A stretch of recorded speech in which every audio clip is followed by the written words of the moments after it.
Sabi ko, Lord, bigyan mo ako ng lakas kasi kailangan mag-aalaga sa kanila. Kung mawala na ako ng lakas, paano sila? Ay, noon, mahirap kasi hindi mo alam kung saan ka kukuha ng perang pagpapagamot. Ako, Bicol pa rin ang tinatakbuhan namin para kami makahingi ng tulong at salamat naman. Natutulungan kami ng Ako Bicol. Dahil apat kaming nagagamot. Kung hindi sa tulong ng Ako Bicol, ay siguro, isa sa amin ay hindi makakapag-inom ng aming mga maintenance. Ako po ay may 2 anak na merong autism at ang aking asawa naman ay meron ni stroke at ako po ay inoperahan ng meningioma, brain tumor po.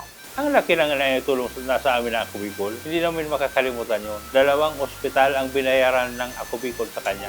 Ito po ang katibayan na zero balance na kami. Ako Bicol!